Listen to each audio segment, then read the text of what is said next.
Hello,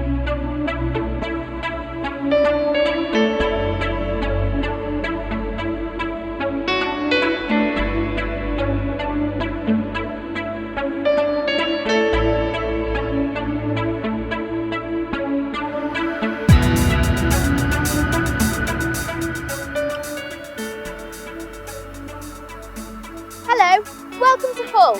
I'm Naomi and I'll be taking you on a journey through the top 10 places to visit during Hull's Heritage Open Days this September. Let's start at number 10.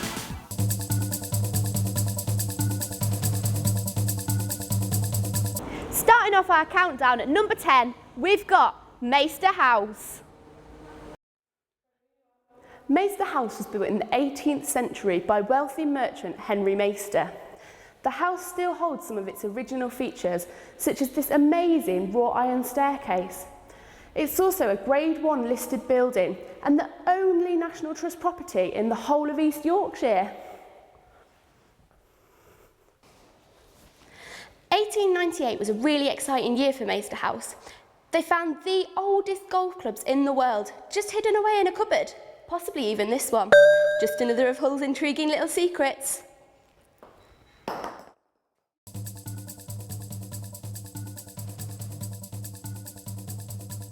And number 9 brings us to, I can't say it all here. Alan, come and give us a hand. Can I allow me to show you up the car properly now? Of course. The etiquette is to lead off with your right shoe, left hand on there, dip your head and stand. We're at the Humber Car Museum. So Alan, who built these cars and when? Well, the history of Humber goes back really to Thomas Humber, who was a Sheffield man. He started making bicycles in 1868. So when did the collection start? This personal collection was started by my father 53 years ago. Wow. With the one first car, and it's taken 53 years to build it up to 28 cars. Amazing. Wow, you've certainly got quite a collection. Rarest makes a car in the world, I believe. Wow, that's fantastic. So what would you say visitors can see at this museum? Give us a bit of a list. Well, I've concentrated more on what's known as the post-vintage history from 1932 to 1976. We have all the examples of that era. Some lovely histories with the cars, some of the ex-royal cars. Well, I think we can certainly say that the Humber Car Museum's worth a visit.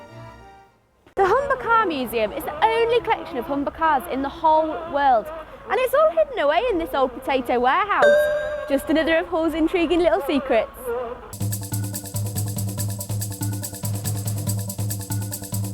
Number 8 on our countdown has brought us to the picturesque village of Sutton upon Hull.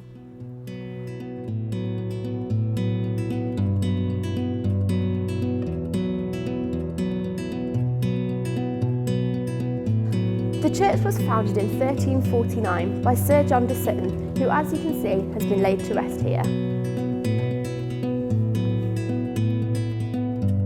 One of the great things about this part of Hull is that it doesn't feel as if anything's changed.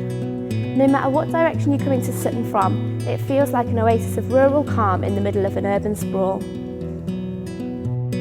Take, for example, the old railway which was used to take holidaymakers from Hull to Hornsey, or the schoolhouse which was turned into a museum. But nothing is as beautiful as the church I'm in now.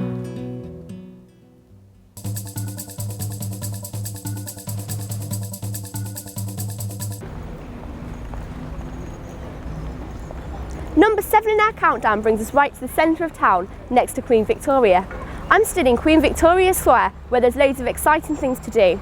To my left is Hull Maritime Museum.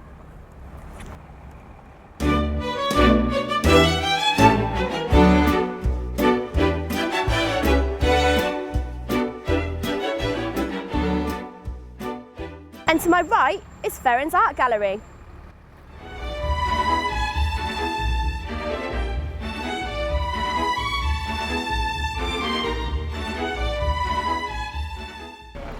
Right behind me is Hull City Hall.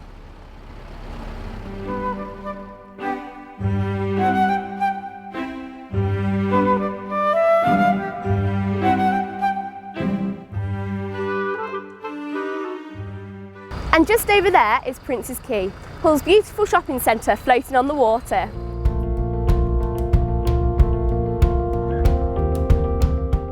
Or, if you prefer, you could just chase the pigeons.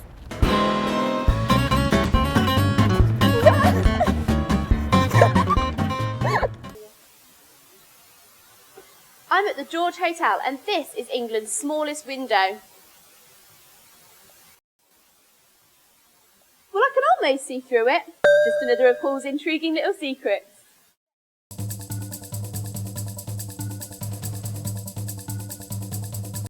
Number 6 is going to require a little bit of imagination on your part. Close your eyes and imagine nearly 5 million bricks creating an amazing wall surrounding the medieval town of Kingston upon Hull.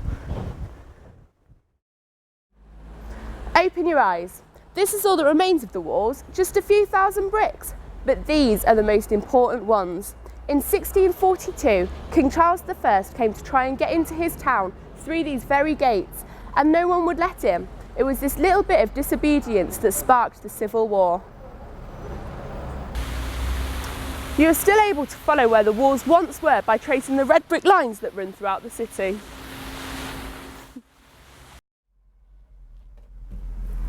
All the telephone boxes in Hull are cream. Just another of Hull's intriguing little secrets.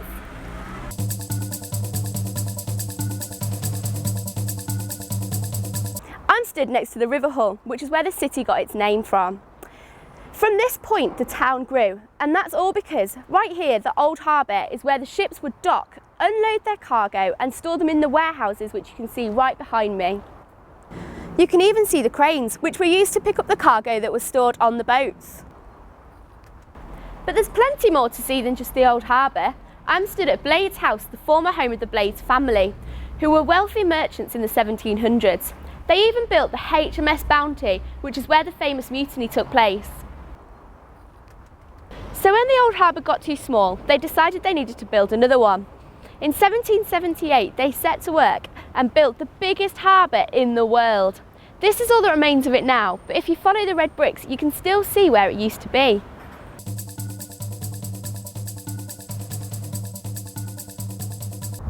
So I can see the deep, the docks, and even the North Sea. Can you guess where I am? The River Humber!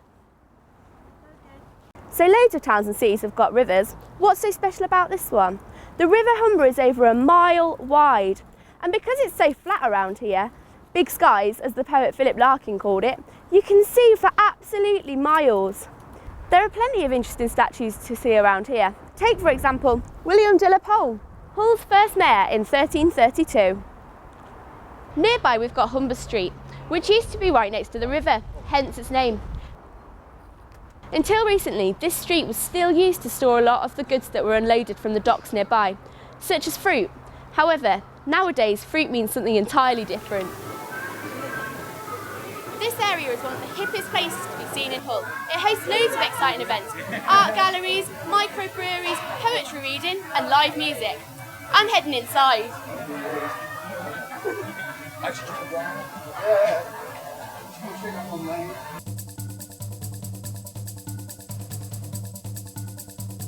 Number 3 on the countdown would have to be the Old Town pubs. This area has always had a lot of drinking establishments, and in the past you can see sailors, warehouse workers and merchants all having a drink on their breaks.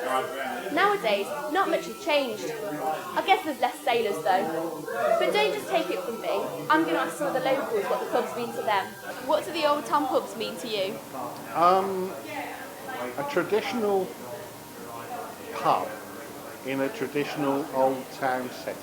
They're just really friendly, and they're all in a really local area. They're all quite close to each other, so it just means you can hop from one to the other and get a wide range of different ales from each of them. They have a good choice of ales across all the pubs. I enjoy kind of nice real ale and different whiskies and that. So for me, it's being able to have what I want in a nice area, in a nice atmosphere. It's just be able to come out, de-stress with a nice pie, have a choice of what I can drink, and have some nice whiskies. That's brilliant. Thanks ever so much. Not a problem. Okay. Well, there you go. I'll drink to that. One of the Old Town pubs, the Minerva, has the smallest pub room in Britain. Just another of Hull's intriguing little secrets.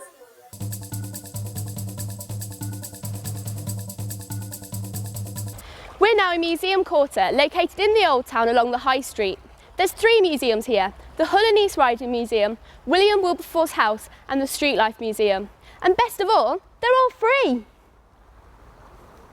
These three museums have something for everyone. The Hull and East Riding Museum takes you on a journey of 235 million years.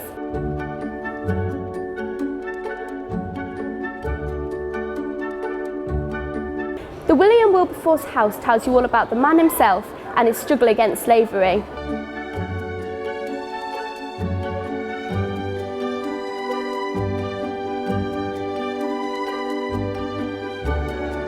And the Street Life Museum, this one, shows over 200 years of transportation.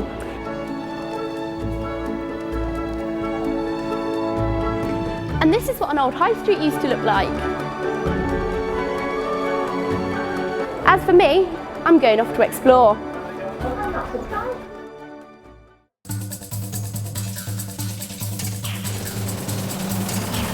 So we've reached number 1 in our countdown. We've given the top spot to, drum roll please, Holy Trinity Church. Holy Trinity is the city's main parish church, which apparently makes it the biggest parish church in England. I'm going to take a look inside, but I'm going to try and stay as quiet as possible inside this sacred place.